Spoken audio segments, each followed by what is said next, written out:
on HR and recruitment. We're so excited you're here. My name is Shatrine Craik. I'm the Executive Director for the Westland Chamber of Commerce and the Lake Oswego and Westland Business Recovery Center. And I'm Victoria Meinig. I'm the Oregon City Chamber of Commerce CEO and Economic Development Officer for the Business Recovery Center. Awesome. And I'm Jessica Ortman. I'm with HR Annie Consulting and True Calling Recruitment. And we are excited to share with you our session 2 about building a recruitment infrastructure and recruiting in a multidimensional workforce. So are we ready to go? I think so. Okay. So before we jump into session 2, I know some people haven't had a chance to watch the recording yet, or maybe you missed the first session. So I just wanted to kind of skim over the general ideas from that session so that we're caught up as we're heading into these new concepts, because they kind of build off one another.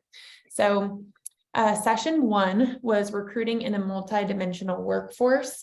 And when we think about this, I'm going to skip over this slide actually. When you think about the 3 parts of recruitment, you see there's prep work, which is everything we're needing to do before we're ready to recruit. There's the act of recruiting itself. And then there's the act of onboarding and retaining those people that you just recruited, which are all equally important. The first session, we covered prep work, which you see takes up a huge chunk of the pie chart because there's a lot of stuff to prepare and figure out before we actually press go on hiring somebody. And so just to kind of refresh what some of those things were, the first was just understanding who is out there in the workforce. And, this is a vague kind of grouping of a few different profiles of, employee types that might be out there looking. One group being a traditionalist, meaning they're really looking for that. Think about like the classic workforce. They're working to pay the bills. They are wanting to climb the ladder. That's kind of how we viewed recruiting maybe 10 years ago. Very, very standard what everybody thinks of when you think of hiring an employee to do this job.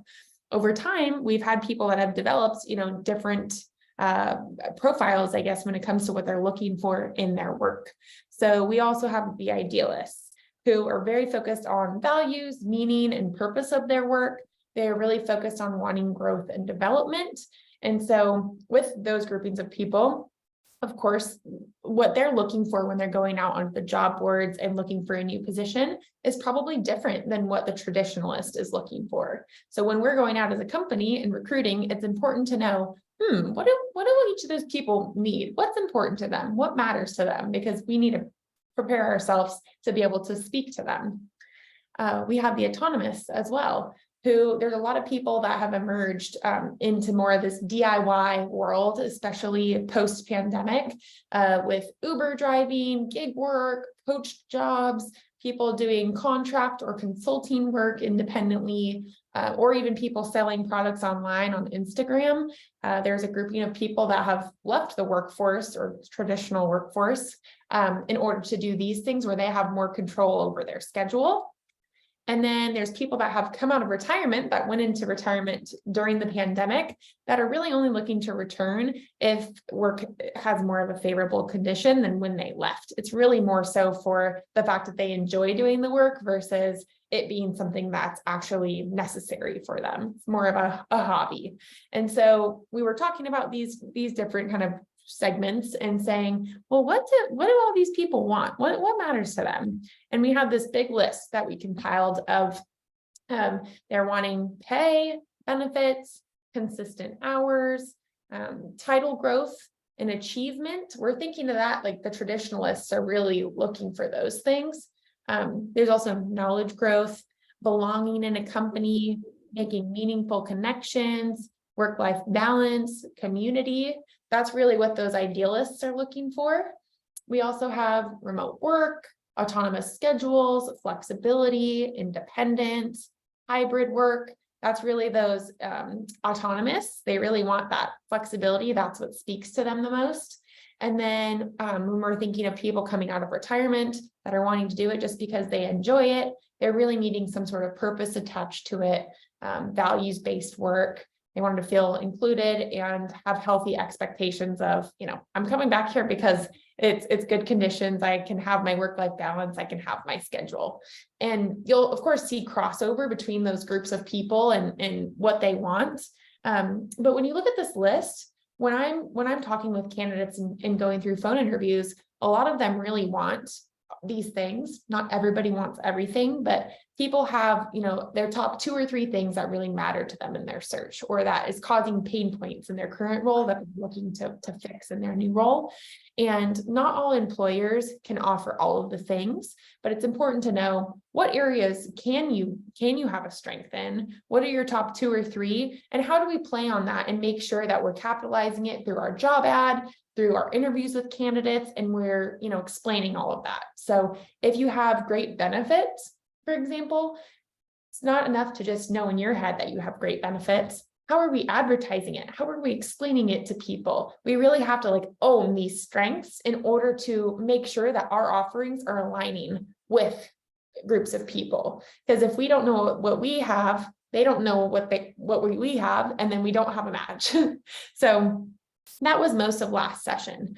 Now heading into this session today, we're talking about, now that we have all that prep work done, we know what we offer, we know what people are looking for, how are we getting this message out there in the world, and how are we explaining this to people and actually recruit them? So now we're entering that recruitment chunk of the pie chart. And our kind of 4 big sections today. One is going through an intake. We talked about this a little bit last time, but we're going to take a deeper dive into that today. When you think about an intake, you think about one specific position. What are we offering? What is the day-to-day? What's the candidate that we're looking for? And how do we, share that information? We think about recruitment, marketing, and the job ad. So what is a job ad? What's the difference between that and a description? What should it include? How do we move our information from the intake into the job ad to make sure that all the information is there that we need? And where do we post it? Behavioral interviewing with STAR. This is my favorite thing ever to talk about. And when we talk about all this work we've gone into to get people to a point of wanting to have an interview with us, what are we actually asking them during our time with them? And how are we taking advantage of every minute with them, making sure we're asking good quality questions that help us actually evaluate if they are the right person for this role? And then interview do's and don'ts. We're going to talk a little bit about compliance. What are we able to ask? What should we really steer clear of as far as conversations during the interview process? And what are we required to retain when it comes to records from our conversations? Okay. So I gave you a little sneak peek of this slide already, but we're looking at this green chunk now, recruiting. So we talked about prep work. That's really getting clear on our needs, getting clear on our offerings. Now, recruiting is advertising that information, knowing the required skills for our roles and how to interview for them, and facilitating a positive and compliant interview experience. Okay, so the job ad. This is feeling repetitive a little bit, but we need to know what the company wants. What can we offer? How do we turn this into an ad, and where do we spread the word? So this all starts before we can create a job ad. We need to have the content to put into it, right? And so if we're thinking about hiring for a position, let's say that we're hiring at True Calling, we're hiring a recruiter. Before I go out and put a job ad out there, I need to know what are the key things people are wanting. And if we're reflecting on the prep work that we've done for the role, we know they're wanting to know about pay, benefits, schedule, values, meaning, where is it located? Is it on-site? Is it hybrid? Do they have connection to the mission of what's going on? And so knowing that's what people are looking for, or those may be pain points they're experiencing in their current roles, we know those are things we need to add into our job ad. And so for each position, it might vary within your company what the required schedule is, or what the required location is, or compensation. And so for each individual recruitment, before you begin, go through this intake. And this will be in your workbook too, these questions, just to kind of remind yourself of this exercise before you begin a recruitment. But what is the schedule required for the role? Sometimes I see people get stuck on this and say well, it could look like a lot of different things. So they end up just leaving it off there. But let's think about this. If there's a perfect candidate out there and their pain point right now is that they're working 60-hour weeks, and our job is 40 hours a week, but there might be variation between Monday through Friday or Tuesday through Saturday. Is it worth leaving that off and them not knowing, like, oh, this is a 40-hour, work week. That's exactly what I'm looking for. I'll work a Saturday. So it's better to over communicate those things and maybe even express that there's some variation, possible there, versus just leaving it off of that ad. Because again, that's a really important thing. If you're committing your life to a job that you're going to be at for 40 hours a week, before applying and going through the process of talking to people, you probably want to understand, am I working Saturdays? Am I working overnight? Am I working every other day? So that one's really important to get clear on before you begin. Locations, where would this person need to be based out of? Is there opportunity for remote work? And in certain positions, remote work doesn't make sense, but in some positions, it's actually an industry standard now. So think about it. I've recruited a lot for HR positions, and that role has been something where it used to be 100% on site. And now I'm seeing all companies at least have 1 to 2 days remote. And so if that's not something that you've addressed or thought about or considered, think about it for each of these roles before you begin. How do you illustrate that in a job ad? It doesn't have to just say, oh, you're 100% on site or you're 100% remote. It can say, 3 days on site, 2 days remote, or it could just say hybrid, and that might be enough to start the conversation.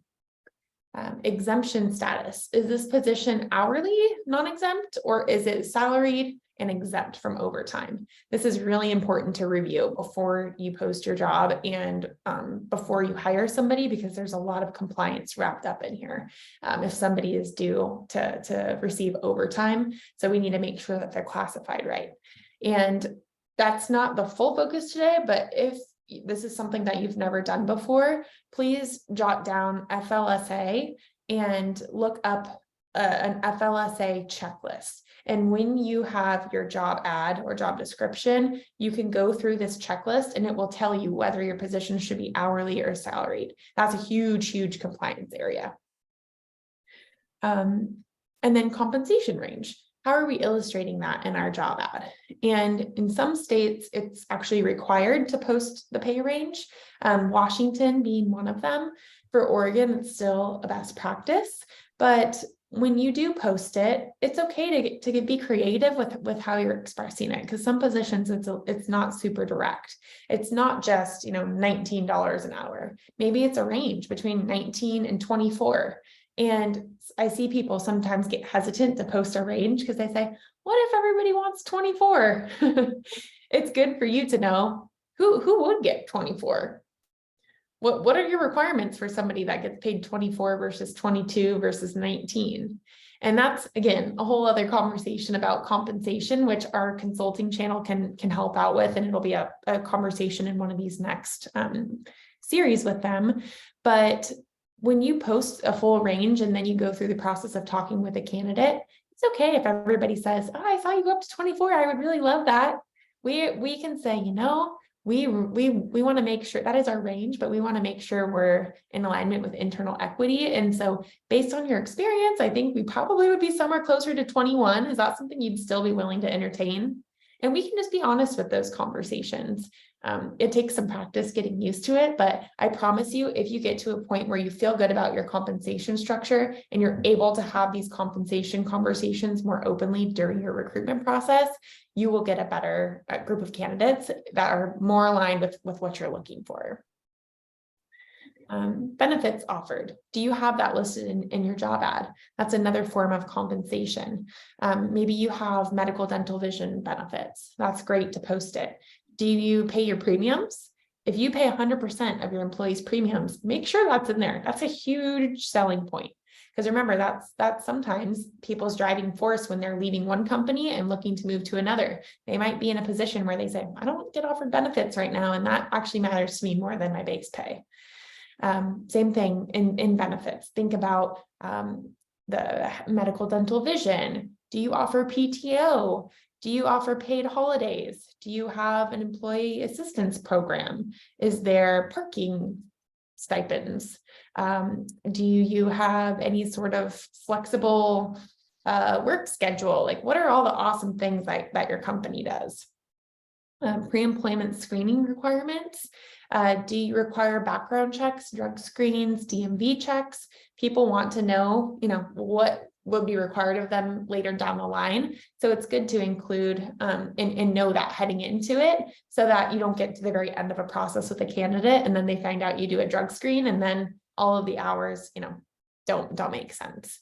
And you don't need to come out and ask somebody, hey, can you pass a drug screen? But the way that I handle that is I tell people in the first interview, and I have it in the job ad, just saying part of our pre-employment process is a background check and a drug screen. And that way people are aware. So all of those things that you offer, which is part of the prep work, is, understanding what we offer, all of that is going to impact what you're able to expect from candidates down in the bottom section. So how awesome those offerings are is going to impact the soft skills you're able to recruit for, the technical experience you're going to be able to afford or get out there in the market, the education that you're requiring for the position, certifications and licenses, what systems and programs do you use, what languages are required for the position, what are the physical requirements for the position. And when you go through these and thinking about a position you're hiring for, let's say, for our recruiter position, I think a soft skill that we need is somebody that has, a warm and empathetic approach to interacting with people. That for me is really important. And the reason that I like to intentionally sit back and clarify that before we put it into a job ad is because I want to make sure that's included in there. And I want to make sure I'm interviewing for those skills. So this intake is just setting us up to be able to string these bits of information throughout our process and making sure that this is what we know we need. This is what we're going to use to be evaluating people. And same thing with systems and programs. People might not need to know all the programs that you use. Like, you don't expect them to be proficient, but when you're going out there and posting your job ad, you might want to include it, because what if somebody uses that system and they're like, I love that system, or I'm a pro in Adobe. That is awesome to know. Or I love Outlook. I'm so great with Excel. It's better to share more information than not enough in that area. Same things with certifications and licenses. You might have a dream list of like, ooh, I really wish somebody would have their SHRM, or I wish somebody would have, XYZ certification or license. You can always say, this certification is preferred, not required. That way, people without it aren't discouraged to not apply, but people with it also understand, like, ooh, there's a value placed in this. So there's ways to write it to where you're including more people, but not just excluding people that don't have every single thing. So that's the intake. Now you'll see, as we go to build the job ad, you'll understand, where do these things flow now into our job advertisement. So we understand these things are really important for people as they're doing their job search. Where is it? What's the compensation range? What are the benefits? So up here, we have some more information on, like, okay, what's our company, our job title. We have the schedule and location really clear at the top. We list our pay range so people know immediately. And we put that up there. Usually we have benefits here too, but that was left off. But right there, when we have a snapshot of it right at the top, then you'll catch people's attention within the first few seconds of them looking at your job ad, because we only have their attention for so long. And we have a draft job ad that will be sent out in this workbook packet too, so that you kind of remember where to plug stuff in at, and it has more information than this slide. But then, okay, we take the compensation range, we plug it in up top. We take the location, we plug it in up top. Who we are here, this is where you put your mission, vision, values, who you are as a company. People want to know. That carries weight with people when they're looking at different jobs. Are you a woman-owned business? Have you been around for 20 years? Do you help people? Do you help animals? Maybe there's certain things that are going to tug on people's heartstrings or tug on their mission and what they want in their position, and we want to have our company accurately depicted there. What is it that we offer to people? So again, this is another opportunity. You can either have benefits up here or you can string it out through here. Like maybe what you say here is we offer 100% paid medical, dental, vision benefits. We really care about our employees and their families. And so we include, this percentage of coverage for dependents as well. We offer this much PTO because we value work-life balance and we want our employees to rest and recharge. We offer educational bonuses because we want people to be investing in their ongoing education. We have a work environment where everybody gets to hang out once a month and have cake in the break room. There's all these fun things that you can be telling people about your company culture and paints a picture of them envisioning themselves being able to work at your company. Who you are. So we're wanting to know who the candidate is. When we go back to those skills, these soft skills, when we go back to these soft skills that we say we want, soft skills and technical experience, the main difference between these two, soft skills are more, I think of it as the empathy, the proactivity, maybe warmth in communication. It's all the stuff that's not exactly tangible. People can pick it up throughout all different periods of their life, not specifically from working a job or going through certain training. Whereas the technical experience is really more focused on, on the job training or some sort of formal, education they've gone through. Like, can you do an Excel pivot table? Can you run paid SEO marketing ads? Those are things people learn on the job. So when we're going through this section in the who you are, we're wanting to integrate both of those components when we're explaining to people the requirements for the position. So we'll say, we're really looking for somebody that has a warm, empathetic approach for our customers. And additionally, they're going to need this experience. And it says, 4 years of experience working in marketing, 2 years of experience using Excel spreadsheets.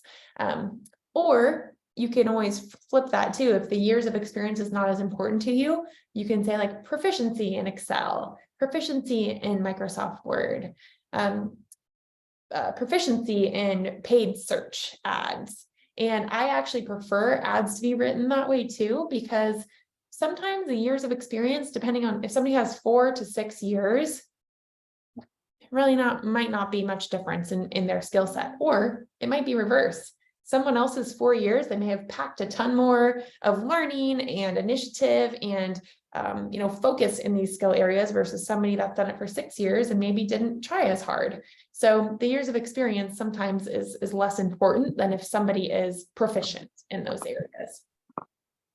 And then day to day, we always want to explain to people what it is that they're going to be doing on the day to day. And sometimes when you've been working in one of these jobs, you forget how much in the weeds is helpful for a candidate to really be able to picture themselves working here. Like we might say, well, they're doing paid search. They've probably done it at their other roles, but maybe it's different from where they've come from before. So say, we're getting in these systems every day and we're contacting, 4 to 6 people every day working on their marketing accounts. We are working as our team. We are on our Tuesday stand-up meetings every single week. We use PowerPoint and you're building PowerPoints for customers. You're going to be, working with external vendors to shop different rates for your contracts. Like, what are all the details that somebody would need to know and be able to go through that list themselves and be like, yeah, I can do that. I've done that. That's me. This job ad is reinforcing somebody as they're reading through it. Like the top is the hook. The who we are is the feel goods. Who you are is like, okay, that is me. And then the day-to-day is like, oh, I can see myself doing that. And that's why we have it structured that way. And then the EEO statement, sometimes that's at the bottom, sometimes that's up in the who we are section, as far as like the company wanting to say, we are inclusive in our processes. This is our commitment to EEO, which is equal employment opportunity, and making sure that we're evaluating everybody based on their merit and ability to do the job. And we have a few sample EEO statements that we can share with you too, to pick through and see which one feels right for our company.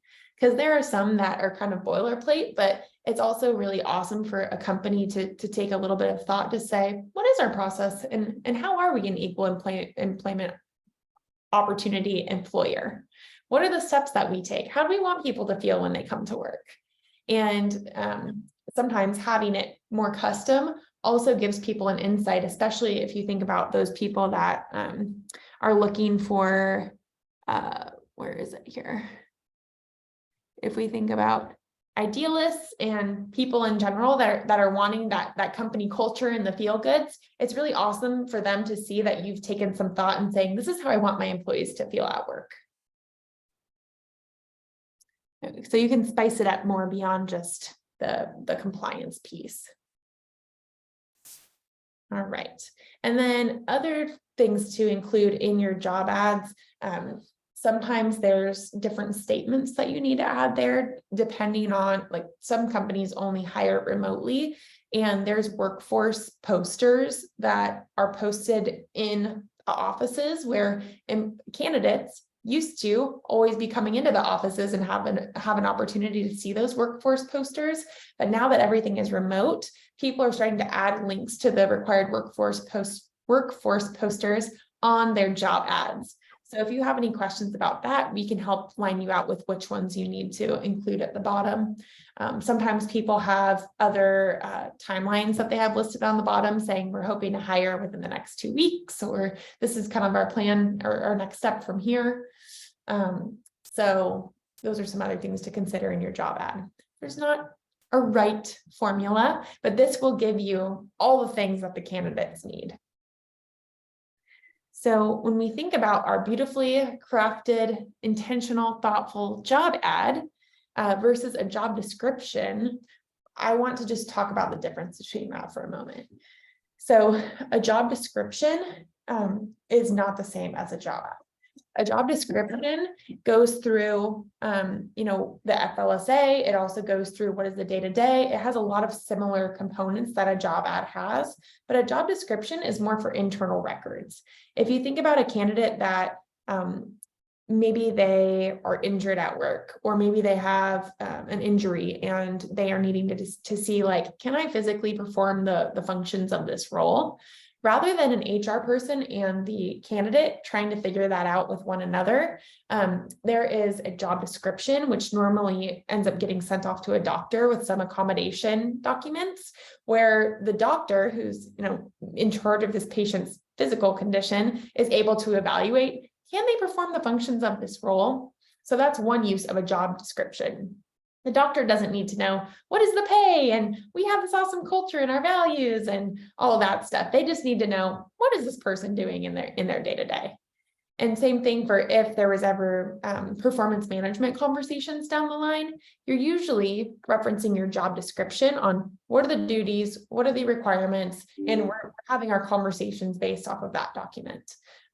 Usually a job description, all of that content is brought up when we're talking about, well, what are the soft skills? Like, in my perfect world, if somebody had a job description for the role and we're going through an intake, I'm just saying, what skills does it say on your job description that this position needs? And that's what we're entering into the intake, which then gets put into this marketing document. That's an ad, a job advertisement. So that's the biggest difference between those two.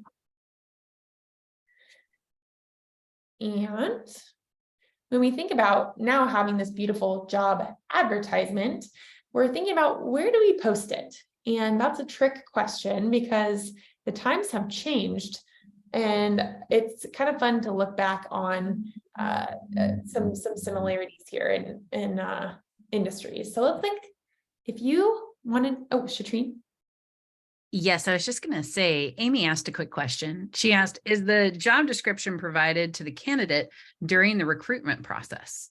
Ooh, that is a great question. And hi, Amy. Yeah, so it doesn't necessarily have to be provided to the candidate during the process, but if somebody were to say, hey, I have a physical impairment, I don't know if I'm able to perform the functions of this role, rather than you trying to decipher if they're able to do that, the best practice is to have a job description that you can provide them and say, hey, I'm going to give you a copy of this job description and you can look over it. Or, if you have any questions about the day-to-day after looking over it, let me know. So I'd say that's the best practice in the case that something like that were to come up. But generally, if we're just interviewing, I'm not usually passing out the job description to every candidate, just because most of the content that they need is on the job ad. Since hopefully the job ad is what's feeding in, or the job description is what's feeding into the job ad, but just with a marketing twist. Thank you, Shatrine, for letting me know that. Okay. And job descriptions are not necessarily a compliance piece, but they're definitely a best practice, because if you find yourself in a position where you're going through that process with somebody and you don't have a job description to fall back on, it can get messy really quickly, because there's nothing really to manage it to, and there's nothing that's like a tool to help the doctor get involved, who is really the person that should be involved when they're assessing, steps of their employees' physical abilities. Okay. Oops, I don't have this set up right, but okay. So we're gonna talk about tacos. And let's think, in the year of 1990, if you were really craving tacos, how did you find out where you were going to get them from? If you wanted to go eat some tacos. Probably, I'm making an assumption here. I think in 1990, what we would have done is we would have drove past a taco shop and been like, that sounds pretty good. Let's get some tacos. Or maybe you drove past it in the past and you wanted to circle back around to it. Same thing. Maybe you looked in the phone book to be like, what taco companies are around here? Maybe you saw it in a newspaper coupon, or you heard about really good tacos through word of mouth from a friend or something like that. Radio. The radio too. Yes. Word of mouth. We'll count that as radio. Then in 2010, how we found our tacos changed a little bit too. We maybe saw them on TV commercials, maybe on Facebook. We started seeing people post about different food they were eating. Maybe there was a billboard for a taco shop or something like that. And maybe the phone book was maybe out at that point. People didn't really look in the newspaper as much. So that was kind of phasing out for the taco business. Then if we think about 2023, I think people might find their tacos through Instagram posts or different Instagram, accounts from the actual company themselves, maybe TikTok, maybe an influencer in your local area had posted about a taco and you're like, oh, I got to try that new spot. Maybe you looked on Yelp or saw some online reviews. And so if you look at that transition over the course of time for tacos, you're like, wow, things really kind of have changed with how we get information out there and how we get excited about something. And there's a parallel to how people are now looking for jobs, right? So if we're looking at the progression of that, in 1990, let's say people just dropped their resume off at a company storefront. They maybe saw it in the newspaper ad, or they heard about it word of mouth through a personal network. In 2010, there was job boards. Maybe the temp agencies were helping place people at different companies if they were looking for work. Maybe there were internship programs or some way that you worked your way up through a company, and that's how you advanced and worked at a company for a long period of time. And then in 2023, just all chaos broke loose, where we have QR codes on every table and every company vehicle that's driving down the highway. There's Instagram and TikTok for companies. We have employee referral programs. We have online reviews for a company on Indeed. We have recruiters and people that do passive searches for us to help generate some additional candidates. We have the Indeed platform. We have LinkedIn platform where we can reach out to people or post jobs. And we also have different industry specific job boards and groups now popping up that really have like certain niches for the type of jobs that they help people find. And so when we think about where to post our job ads now, the answer is that there's so many different ways to get that job ad out into the world. And I'd say if you don't already have an Indeed account, I'd say that's a really great place to start. And my favorite thing ever is helping companies post jobs on Indeed without sponsorship dollars, because they are very tricky and we'll get you to sponsor the jobs for a lot of money. And part of what we talked about last time is if we don't have the right offerings on our job ad, we don't have the schedule, we don't have pay listed, if our pay is too low and we post it on Indeed, throwing more sponsorship dollars on it is not going to necessarily help get you more applicants. We have to fix the root cause, which is that our offerings aren't lining up with people that are out there. But posting on Indeed is a great place to start. You can do it for free. I can help you if you don't know how to do that. I'd say secondly, if you don't have an employee referral program, it's really, really helpful to have your employees out there spreading the word. They're great influencers for your company because they know how awesome it is to work here. And they might know other people that have the same skill sets that they do through going through different jobs they've been at or the different schools they've attended. So that's a great secondary network to tap into. And one thing I will say with that is if you're going to have an employee referral program, make sure you have a policy that you manage it to, or else it can get chaotic too really quickly. Because it might be, well, I referred that person. And then pretty soon it's a disengagement thing because everybody's like, I didn't get the bonus and I should have got the bonus. And it can get messy. So if you need help with the policy, we have templates. But sometimes people set up these employee referral programs and they also forget to talk to their employees about it. So if there's not some sort of regular cadence that you're bringing it up, like maybe you say, we bring it up to every new hire on their first day and tell them what our program is. Maybe we send out an employee email reminder once a month or once a quarter, or every time we have a new position that we post, we tell everybody about the position, we give them a copy of our job ad and remind them about the program. So it's not a set it and forget it thing. It's something that you have to ongoing manage in order for it to work. And then let's see here. What other ones do I want to cover? Sometimes with Instagram, if you have a company Instagram and you have a big following on that because people, customers love your product or they love going into your store or attend your classes or whatever it is that you have, you're going to want a condensed version of your job ad. So usually that top chunk where it's like, here's the position, here's the pay and benefits, here's the schedule, and then saying, go to our website to see more if you want to read our full job ad and get more information. So there's ways to condense that information too into more of a snack size, or they call it fun size, a fun size bite of a job ad. And QR codes, you've seen that, go crazy over the past few years. I learned that if you go onto just a company's website on your phone, you can turn it into a QR code on your phone. It's not a difficult process. So if you've never done that before, reach out. I know Shatrine probably knows how to do it too. I'm the marketing person here. So that's something very, very doable too. If you have a new position, posting it on the front door of your shop, or posting the QR code into, a little business card that you drop in every bag that you send a customer out with, and it brings them to your job page or whatever it may be. So we've got to work it from all the angles. All right. So the two things that I guess are important following up on this, heading into, we've done the intake, we've created an advertisement, we've posted it and shared it in all these funky creative ways and are trying to get the word out there. When it actually gets to the point of having people be interested, this is a delicate interaction. So every candidate that ends up sharing interest or applying to your job, we have to treat them very specially because it's a tough market out there. And when you think about looking through all the resumes, I see sometimes people holding out for this perfect person that they have an idea of in their head. They have to have this, they have to have all these things. Their resume, they have to be at a company for X amount of years. But behind every resume is like a person with a story, and we just have to remember that.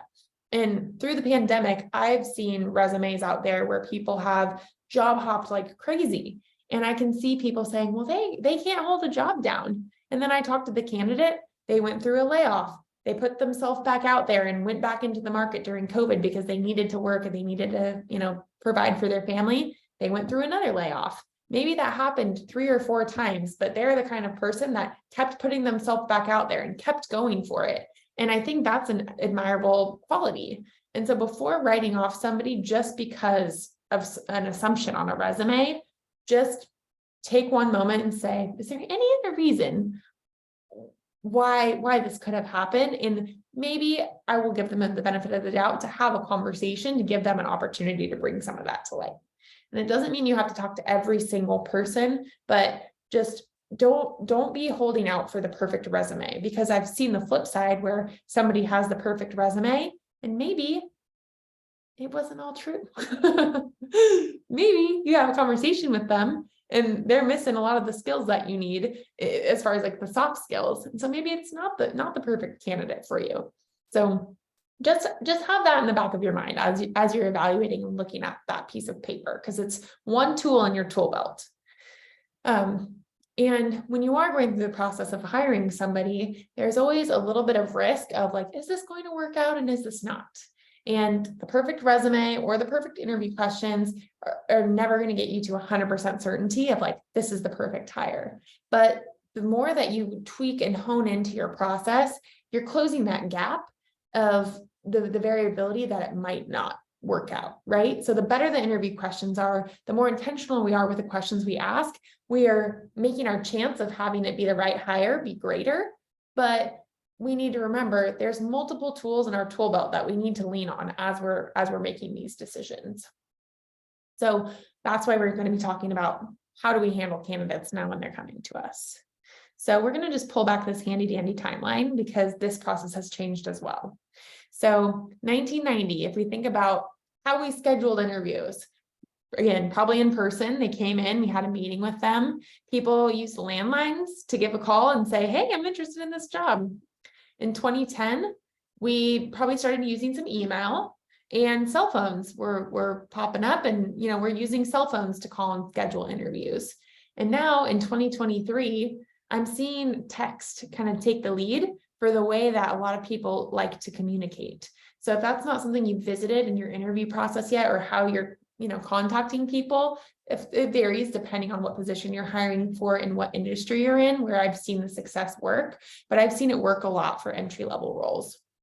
And that's because as we're thinking about, generations and people coming into the workforce, they didn't really, a lot of people entering the workforce right now didn't have the experience working with the landlines, or maybe they had minimal experience with the cell phone calls and are more so, used to booking things via text. If we think about how doctor's appointments are booked now or confirmed, or, how we confirm reservations at a restaurant now, a lot of that is done via app, via portal, via, text or phone. And so, that's adapting too.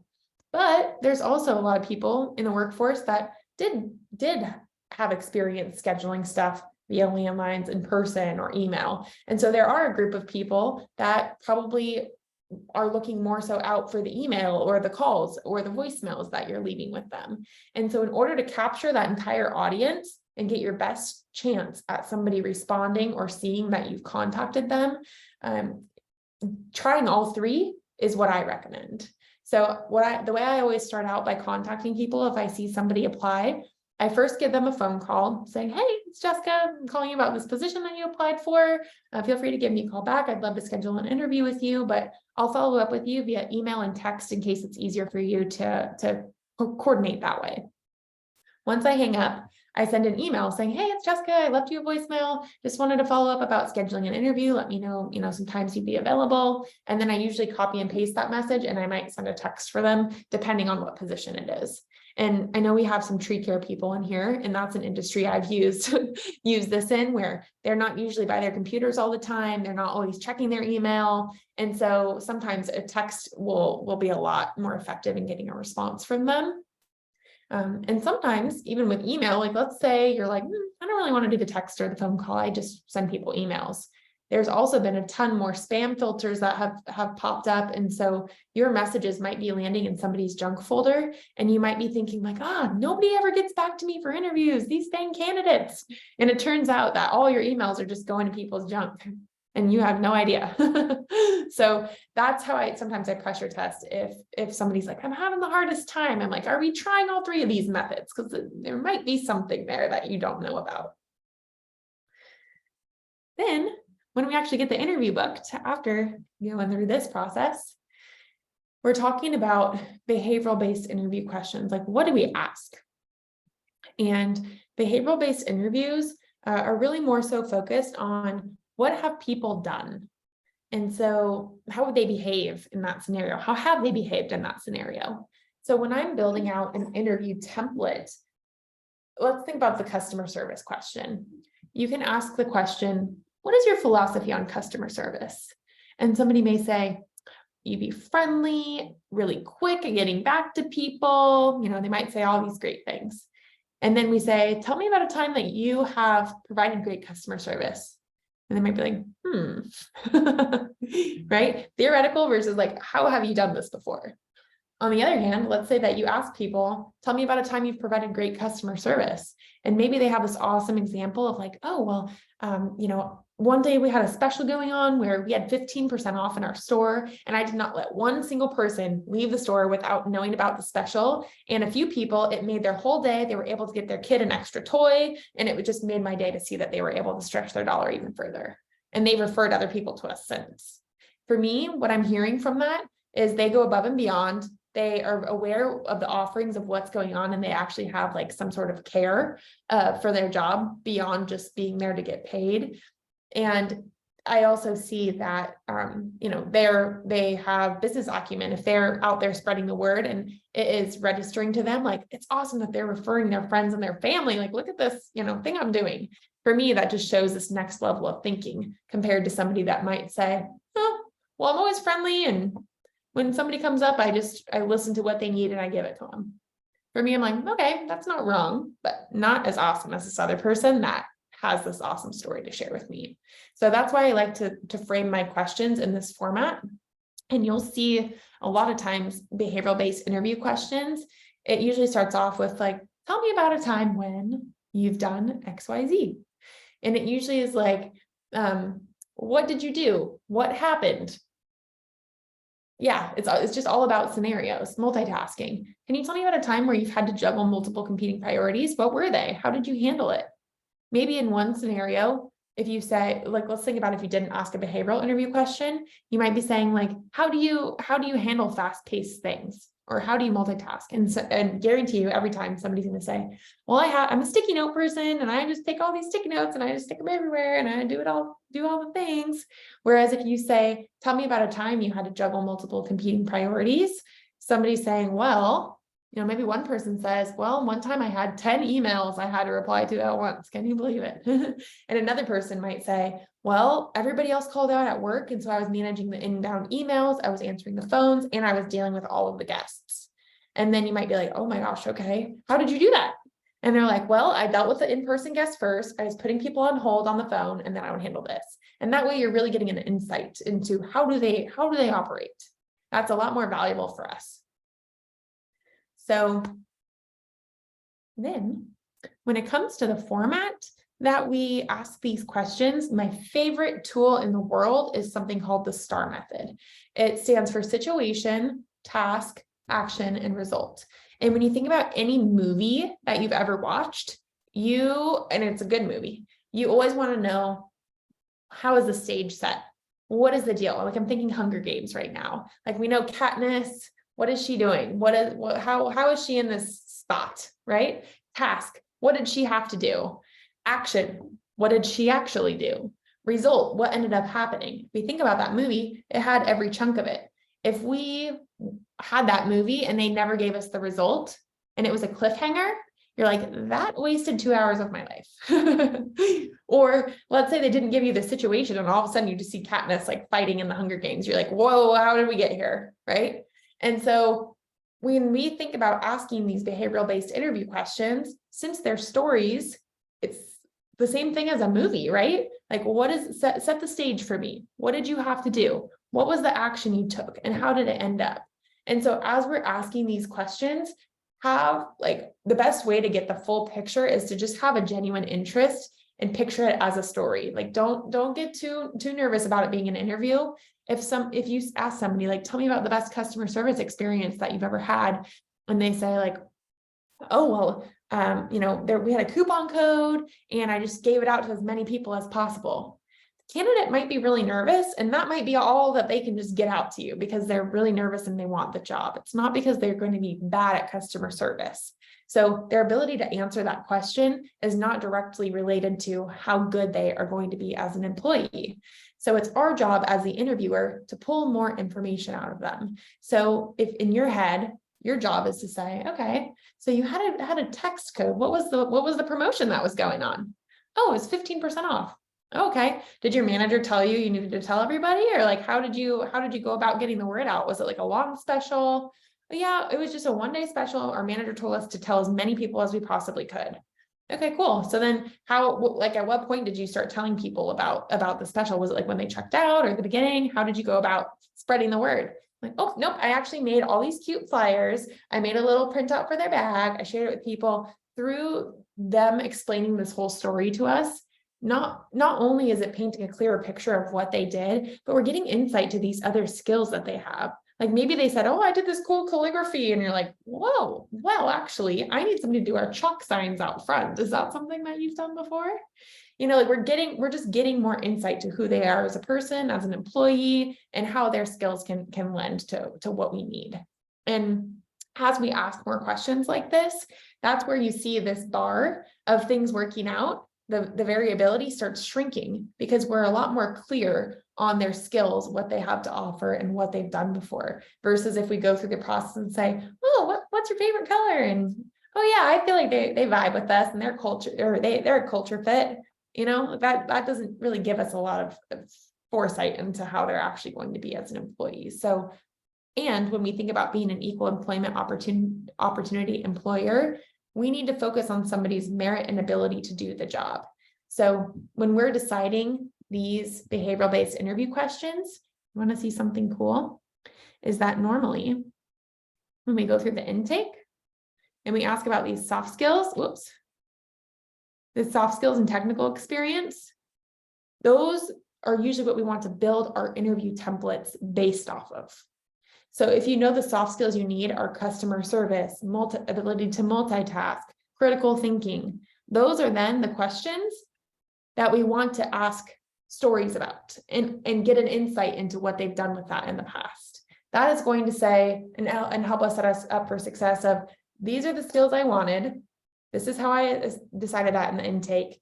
I put that in our job ad so people know that that's what we need. And that's how I built my interview questions to make our decisions based on. That is clean and awesome.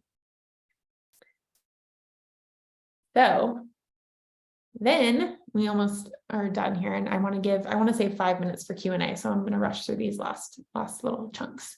But when we actually go through the interview, when we're thinking about like a flow of meeting with people, let's say a candidate walked in and we sit down for the interview and you just go, okay, what is the best customer service experience you've ever had?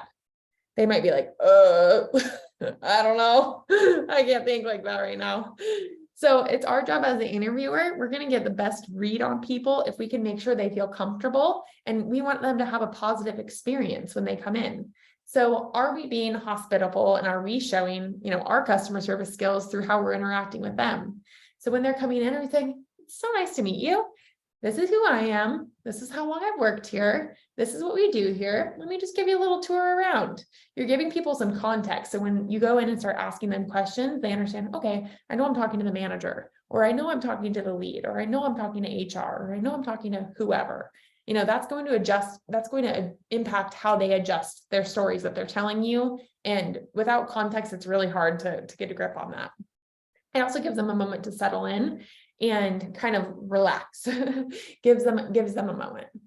So when we go into an interview, normally what I like to do is start off with a little bit of, I introduce myself so they know who they are. And then I throw some softballs at first to give them a chance to warm up in the conversation before just starting grilling them about stories from their past. So usually I'll say like, what's interested in you about this role and working here at this company? And let them talk a little bit about what matters to them. What I'm looking out for in this question is not a right or wrong answer, but I'm looking at, did they do their research? What was it that stood out to them about this position? Was it the benefits? Because if so, I want to talk to them more about the benefits when it's time to talk about that.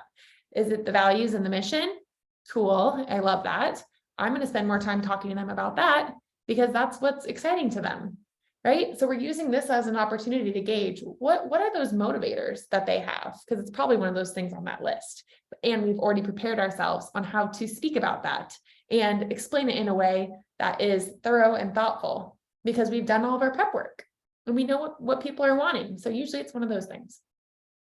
Then usually I go into more information with the candidate. So before I just ask them to share, I'll ask them a question, and then I'll give them some information that they probably want to know.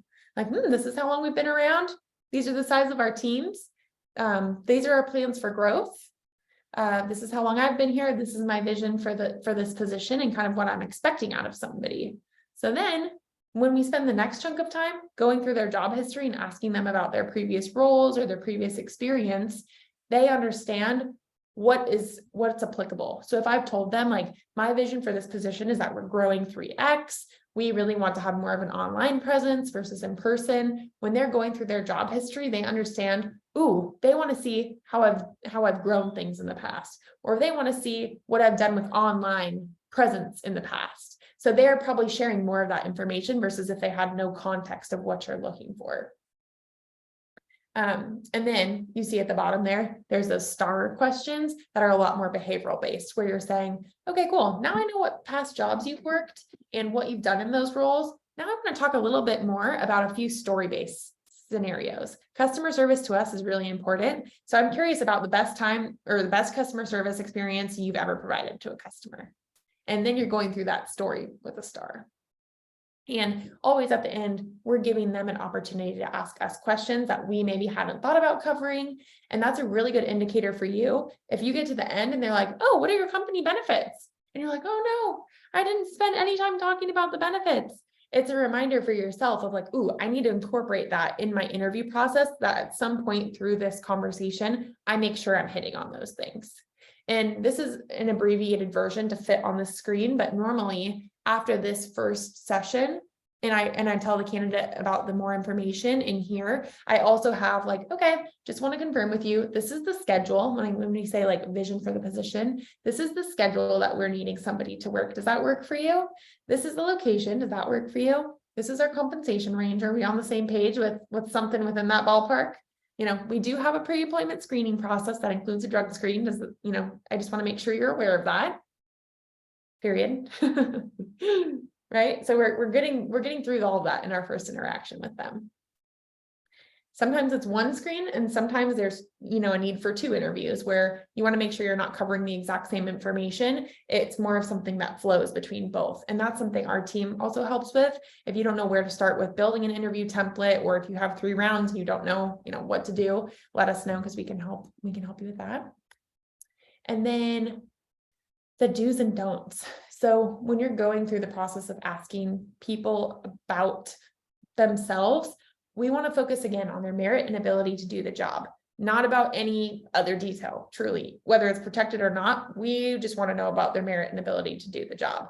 So we want to focus on their ability to perform the role, not asking questions about a protected class. So an instance of that, sometimes it gets a little bit messy where somebody might say, oh, you mentioned maybe there's some small talk at the beginning of the interview and somebody mentions they have a child, rather than saying, oh, I know you said you have a child. Like, can you work the schedule? Are you able to swing daycare with that? That is irrelevant to us, whether they're doing daycare, whether they have a farm that they need to attend to, or they're doing yoga. So all we need to know, the questions we're asking is focused on, hey, can you work this schedule? Can you please confirm that? It doesn't matter what outside thing is impacting that. So again, this topic here, I wish I had some more minutes to go through, and I can touch on this more in the next onboarding session too. But we want to make sure every question that we're asking is based on what we're talking about in the intake, right? So we want it to be based on their soft skills, their technical experience, education paths, certifications and licenses, systems, programs, languages, just physical requirements. That one can get tricky with how we talk about that too. So the way that I normally would frame that in an interview is saying, hey, these are the physical requirements you might bump into as far as the day-to-day of this position. I like everybody to, make sure that they understand what this position looks like so that they can make that decision on if it's something that they feel comfortable doing. Some people might have a limitation that they need to have looked at or talk to further and need a copy of the job description. Some people might just not want to do that. Some people might say, I don't want to be on my feet for that long, not because I can't be, but because that's not my cup of tea. Yeah, so it's good to have that information shared. And I see there's chats here and we're at our time. So I want to make sure that I'm answering that. Yeah, you're good. Somebody just had to head out to their next meeting. Okay, perfect. And then I just shared one, how to make a quick QR code for your job opportunity. And it's in Chrome, but there's other things you can do. Perfect. So yeah, so do's and don'ts. If you have questions about this is another thing we can help you with. And when you're building those interview templates, be careful with how you're setting up the questions, because sometimes there are questions that are going to lead you down paths that you actually don't want to go down. Sometimes people add interview questions that are like, tell me about yourself. That seems really innocent until people tell you everything about themselves and you get other information that you actually don't need to know that might be protected. So rather than saying that, saying, tell me some more about your professional history. What is it that's gotten you to this point in your career? That is a lot more framed in a way that somebody understands, oh, you want to hear about my career history. This is how I've gotten to where I am today. Our focus wants to be on those things. And when you end up later down the line hiring this person as an employee, get to know them personally at that point, if it ever comes up to the point where people are sharing information back and forth. Of course, you're not asking any questions once they're hired as an employee. That's digging into their personal life, but you might find out things later down the line that are more about building that trust or connection. But during the interview is not the time to be finding out anything personal at all. We don't want that to influence our decisions. The last thing I'll say is that when it comes to record keeping, if you do have interview notes that you're taking, which I highly recommend, resumes, anything that you're collecting throughout the interview process, it's a federal requirement to save that record for a year post-interview. So whether that's in a Dropbox folder, whether that's at your ATS that you have, you want to make sure that you're saving those in a way. And the reason you want to have those interview templates with those questions tied to the technical skills and the abilities is if something were to ever happen where somebody felt that there was, a reason or another why they were or were not selected for the role that might be protected or might put you into a courtroom, you want to be able to go back and say, I have my interview notes. This is why we ended up selecting the person that we did select. And let's say you were interviewing for customer service. You can say, this was your answer for the customer service example. This was the answer for the customer service example of the person that we hired. This is why we made the hiring decision that we did. And you want to have those notes. So you want to make sure that you're taking those notes. And if you have the notes, you're required to save them. So, yes. And then next time we get to talk more about onboarding. Because believe it or not, the work is not over. We have to get them to show up on their first day and get them all settled in and make sure that they want to stay here as an employee, which is a whole other thing itself. So wrap up. Intakes are important to set it up when outlining your job before you recruit. The recruitment marketing and job ad. You want to get the job ad as a marketing tool out in all different platforms to attract people. You want to use behavioral interviewing with STAR to better assist people's abilities and their past experience. And then interview do's and don'ts. You want to make sure that you're compliant with how you're taking notes, with how you're evaluating people, also checking yourself to make sure, why did I hire this person over this person? Do you have a rhyme and a reason why you did that? Or is there some bias that's sneaking in because you both went to college at the same school and you bonded over, loving the baseball team, and that was, why you made that decision? That's not going to get you the best hire, and you might be excluding somebody that's really awesome.